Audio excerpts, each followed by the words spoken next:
विंध्य हिमाचल यमुना गंगा उच्चल जलधि तरंगा। तव शुभ नामे जागे, तव शुभ आशीष मांगे, गाहे तव जय गाथा। जन गण मंगलदायक जय हे भारत भाग्य विधाता। जय हे जय हे जय हे जय जय जय जय हे।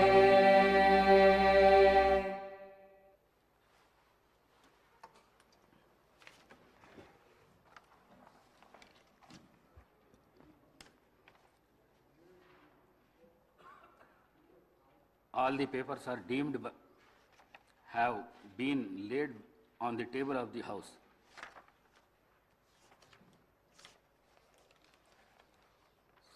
సంతాప ప్రతిపాదన. సూర్యాపేట జిల్లాలోని సూర్యాపేట శాసనసభ నియోజకవర్గ సభ్యులు శ్రీ రామరెడ్డి దామోదర్ రెడ్డి గారి మృతి పట్ల ఈ సభ తీవ్ర సంతాపాన్ని వ్యక్తం చేస్తూ శోకాదులైన వారి కుటుంబ సభ్యులకు తన ప్రగాఢ సానుభూతిని తెలియజేస్తున్నది. శ్రీ రామరెడ్డి దామోదర్ రెడ్డి గారు 1952 సెప్టెంబర్ 14వ తేదీన శ్రీ నారాయణ రెడ్డి శ్రీమతి కమలమ్మ దంపతులకు ఖమ్మం జిల్లాలో పాతలింగాల గ్రామంలో జన్మించారు. వీరి విద్యాభ్యాసం అంతా తెలంగాణ రాష్ట్రంలో జరిగింది.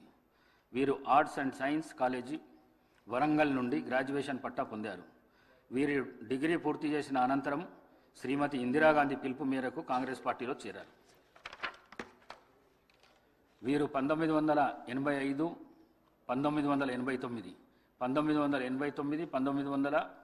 1994, 1999 మరియు 2004, 2009 టర్ములకు గాను తుంగతుర్తి నియోజకవర్గం నుండి శాసనసభ సభ్యుడిగా 4 పర్యాయములు మరియు 2009 నుండి 2014 మధ్యకాలంలో సూర్యాపేట నియోజకవర్గం నుండి గెలుపొందారు. వీరు నేదురుమల్లి జనార్దన్ రెడ్డి గారి ప్రభుత్వంలో భూగర్భ జలవనరుల ఓడరేవులు మరియు ఇరిగేషన్ అభివృద్ధి శాఖ మంత్రిగా పనిచేశారు. వైఎస్ రాజశేఖర రెడ్డి గారి ప్రభుత్వంలో 2007, 2009 మధ్యకాలంలో ఆంధ్రప్రదేశ్ రాష్ట్ర ఐటీ, కమ్యూనికేషన్స్ మరియు యువజన సర్వీసులు మరియు క్రీడల శాఖ మంత్రిగా పనిచేశారు. 2014 నుండి 2024 వరకు తెలంగాణ ప్రదేశ్ కాంగ్రెస్ కమిటీ సీనియర్ ఉపాధ్యక్షులుగా మరియు ఏఐసిసి సభ్యులుగా పనిచేశారు. వీరు 5 పర్యాయములు ఎమ్మెల్యేగా గెలుపొంది తుంగతుర్తి మరియు సూర్యాపేట ప్రజల హృదయాల్లో దామన్నగా చెరగని ముద్ర వేసుకున్నారు. వీరు ఆయా శాసనసభ నియోజకవర్గాలకు ప్రాతినిధ్యం వహిస్తూ నిత్యం ప్రజలతో ఉంటూ ప్రజాసేవే పరమావధిగా అనేక అభివృద్ధి కార్యక్రమాలు చేపట్టి ప్రజల మన్ననలు పొందారు. వీరు శాసనసభలో ప్రజలకు సంబంధించిన అనేక అంశాలపై ప్రస్తావిస్తూ అందరి మన్ననలను పొందారు.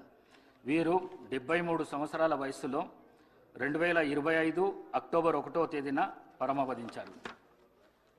సంతాప ప్రతిపాదన. రంగారెడ్డి జిల్లాలోని చేవెళ్ల శాసనసభ నియోజకవర్గం మాజీ సభ్యులు శ్రీ కొండా లక్ష్మారెడ్డి గారి మృతి పట్ల ఈ సభ తీవ్ర సంతాపాన్ని వ్యక్తం చేస్తూ శోకాదులైన వారి కుటుంబ సభ్యులకు తన ప్రగాఢ సానుభూతిని తెలియజేస్తున్నది. శ్రీ కొండా లక్ష్మారెడ్డి గారు 1941 సంవత్సరంలో పెద్దమంగళారం గ్రామము, చేవెళ్ల తాలూకా, రంగారెడ్డి జిల్లాలో జన్మించారు. వీరు 1983-84 కాలానికి గాను చేవెళ్ల శాసనసభ నియోజకవర్గానికి ప్రాతినిధ్యం వహించారు. వీరు జర్నలిజంపై మక్కువతో 1980లో న్యూస్ అండ్ సర్వీసెస్ సిండికేట్ను స్థాపించారు. జూబ్లీహిల్స్ జర్నలిస్ట్ కోఆపరేటివ్ సొసైటీ మరియు ప్రెస్ క్లబ్ ఆఫ్ హైదరాబాద్ అధ్యక్షులుగా పనిచేశారు. వీరి కుటుంబానికి రాజకీయ నేపథ్యం ఉంది.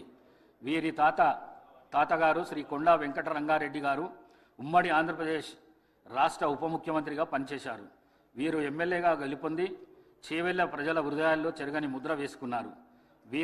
వీరు చేవెళ్ల శాసనసభ నియోజకవర్గానికి ప్రాతినిధ్యం వహిస్తూ నిత్యం ప్రజలతో ఉంటూ ప్రజాసేవే పరమావధిగా అనేక అభివృద్ధి కార్యక్రమాలు చేపట్టి ప్రజల మన్ననలను పొందారు. వీరు శాసనసభలో ప్రజలకు సంబంధించిన అనేక అంశాలపై ప్రస్తావిస్తూ అందరి మన్ననలను పొందారు.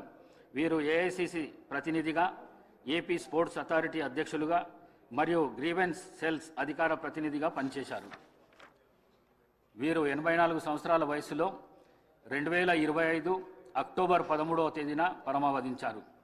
శ్రీ రామరెడ్డి దామోదర్ రెడ్డి మరియు కొండా లక్ష్మారెడ్డి గారుల ఆత్మకు శాంతి చేకూరేందుకు గాను 2 నిమిషాల పాటు మౌనం పాటిస్తాం.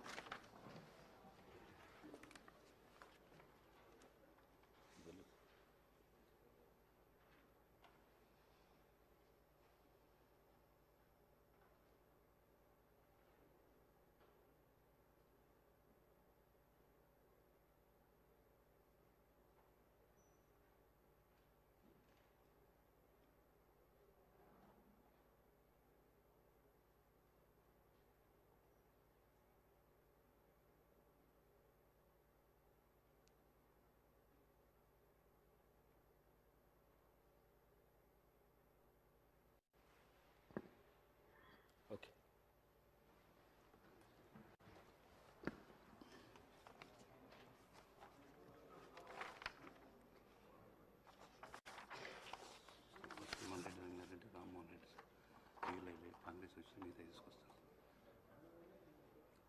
Short question sir. 0 ఓవర్ అని చెప్పి చేస్తాం. 0 ఓవర్ను కొనసాగిద్దాం.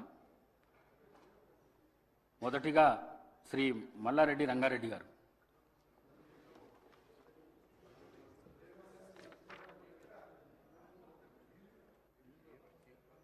శ్రీ టి రామ్మోహన్ రెడ్డి గారు.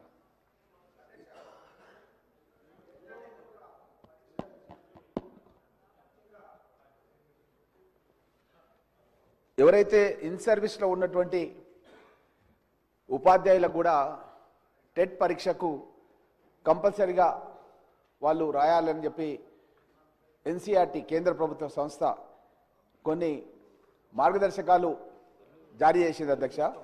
అయితే కొన్ని దశాబ్దాల కాలంగా ఉపాధ్యాయ వృత్తిలో సమసమాజ స్థాపన గురించి పనిచేస్తున్నటువంటి ఈ ఉపాధ్యాయులకు ఈ విధంగా టెట్ పరీక్ష కంపల్సరీ అని పెట్టడం అన్నది కరెక్ట్ కాదు అధ్యక్ష. నేను మీ ద్వారా, మన సభ ద్వారా, తెలంగాణ శాసనసభ ద్వారా మనమంతా కూడా కేంద్రానికి ఒక లెటర్ రాసి ఎవరైతే ఉపాధ్యాయులుగా కొనసాగుతున్నారో, వాళ్ళు ఇన్ సర్వీస్లో ఉన్నారో, ఆ ఇన్ సర్వీస్లో ఉన్న ఉపాధ్యాయులకు టెట్ మినహాయింపు ఇవ్వాలని చెప్పి కోరుతూ అధ్యక్ష. ముఖ్యంగా ఏంటంటే ఒక సబ్జెక్ట్ టీచర్కి ఆ సబ్జెక్ట్తో సంబంధం లేకుండా వేరే సబ్జెక్ట్లో కూడా టెట్కు సంబంధించినటువంటి ఏదైతే ఎంట్రన్స్ పెడుతున్నారో, ఎగ్జామ్ పెడుతున్నారో దాంట్లో వాళ్ళు ఆ యొక్క సిలబస్ని పొందుపరుస్తున్నారు అధ్యక్ష. ముఖ్యంగా మ్యాథ్స్ ఉపాధ్యాయుడు ఫిజికల్ సైన్స్ కూడా ఎగ్జామ్ రాయాలి. అదేవిధంగా బయోసైన్స్ ఉపాధ్యాయుడు మ్యాథ్స్ లేదా ఫిజికల్ సైన్స్ రాయాలి.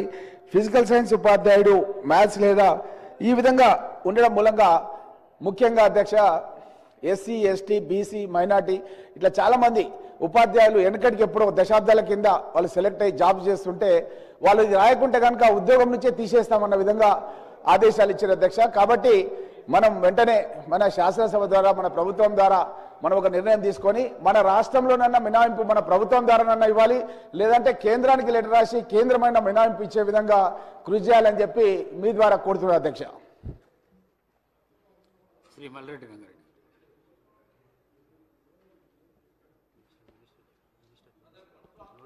అధ్యక్ష, 1 మినిట్. మినిస్టర్ గారు, జూపల్లి మినిస్టర్ గారు. నోటెడ్ అని అధ్యక్ష. శ్రీ మల్లారెడ్డి రంగారెడ్డి. అధ్యక్ష, మొన్న వర్షాలు పడ్డప్పుడు అధ్యక్ష నా నియోజకవర్గంలో కుంటలు, చెరువులు దానివల్ల చాలా కాలనీలు మునిగిపోయినాయి అధ్యక్ష. దానికి కారణం ఏంటంటే కుంటలు, చెరువులన్నీ కూడా అన్యాకృతంగా మున్సిపాలిటీలలో, అదేవిధంగా మాకుండేటువంటి మండలంలో ఆ ఎఫ్టీఎల్లో, బఫర్ జోన్లలో పూర్తిగా అక్రమ నిర్మాణాలు రావడం వల్ల మాకు ఇబ్బంది జరుగుతుంటే గతంలో తుర్కయంజాల్ ఒక పెద్ద చెరువు అధ్యక్ష, చాలా పెద్ద చెరువు, మీకు కూడా తెలుసు అధ్యక్ష. ఆ చెరువును మధ్యలో నుండి వేలాది లారీలు అక్కడ నింపితే హైడ్రా వాళ్ళు కొంత తీసినారు అధ్యక్ష. మళ్ళా అదేవిధంగా అది పూర్తి చేయకపోవడం వల్ల దాదాపు ఒక 50-60 కాలనీలు వాళ్ళు చాలా ఇబ్బంది పడుతున్నారు. వెంటనే హైడ్రా కానీ ఇరిగేషన్ కానీ దాని మీద చర్య తీసుకొని మాకు ఆ కాలనీ వాసులకు రక్షణ కల్పించాల్సినటువంటి అవసరం ఉంది అధ్యక్ష. అది మంత్రి గారు లేదా హైడ్రా వాళ్ళు ఏమి చర్య తీసుకుంటారో దాన్ని వెంటనే చెప్పమని మీ ద్వారా అడుగుతున్నా అధ్యక్ష. Thank you. Noted, Adhyaksha.